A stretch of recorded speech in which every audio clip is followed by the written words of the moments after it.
Magandang umaga mula sa DOST Pag-asa. Ito po ang ating update patungkol sa monitor natin na si Tropical Depression Neneng.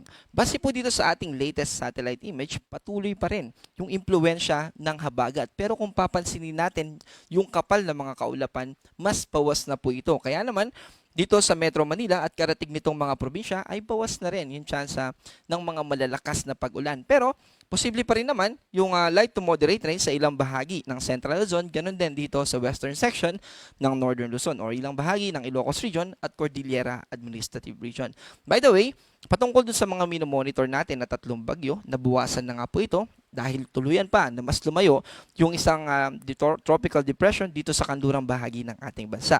Nakafocus na lamang po tayo dito kay Bagyong Neneng at sa isa pang tropical storm na nasa labas ng ating Philippine Area of Responsibility. Unahin po natin itong si Bagyong Neneng na sa kasalukuyan ay nasa layong 380 kilometers north ng Itbayat, Batanes. Patuloy pa po yung pagkilos nito na pa west-northwest sa bilis na 30 kilometers per hour. Ibig sabihin po nito ay unti-unti mas lalayo pa ito sa ating bansa, and actually sa mga susunod na oras ay posible na maging isang low pressure area na lamang ito and eventually ay malusaw. Pero ang isa pa po na gusto natin na i-highlight ay itong si Tropical Storm Saudel.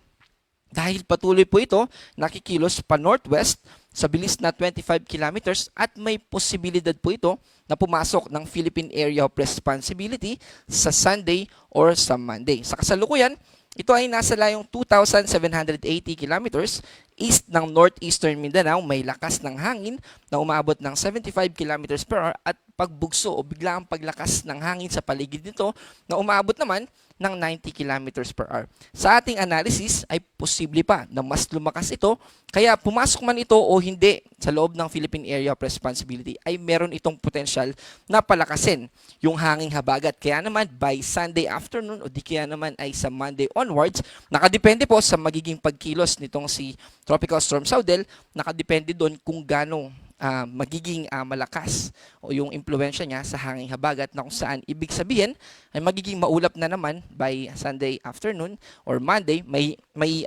somewhat variation po ito, no? Kaya range po yung binabanggit natin na timing kung saan kailan ito makaka-apekto sa hanging habagat.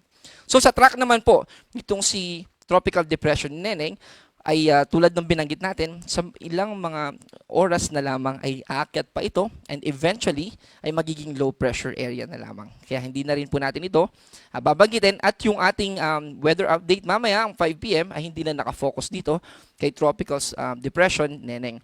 Wala po tayong nakataas na gale warning, pero kung maliit na sasakyang pandagat yung ating gagamitin para mangisda sa western coast ng Luzon at ganoon din sa northern coast ng Luzon, ay mag-ingat pa rin po tayo. Also, to summarize po, no, kasama itong si Tropical Storm Saudel ay sa bukas, bali today, tulad ng pinakita natin sa satellite kanina, bawas po yung mga kaulapan, pero magpapatuloy yan. So may chance po tayo na ipagawa yung mga bubong natin kung may butas. Bukas at sa Saturday, bawas din po yung mga kaulapan at mga pag-ulan, yung chance ng mga pag-ulan din. So yun yung chance o yung window time natin. Pero by Sunday and Monday and onwards, dahil po sa paglapit nitong si Saudel, ay may potential na lalakas muli ang habagat. Kaya po, paghandaan po natin ito. Ako po si John Manalo. Ito po yung ating update patungkol kay Tropical Depression Neneng na magiging low pressure area na lamang. Patuloy na maging updated sa mga ilalabas ng Pag-asa. Mag-ingat po tayo.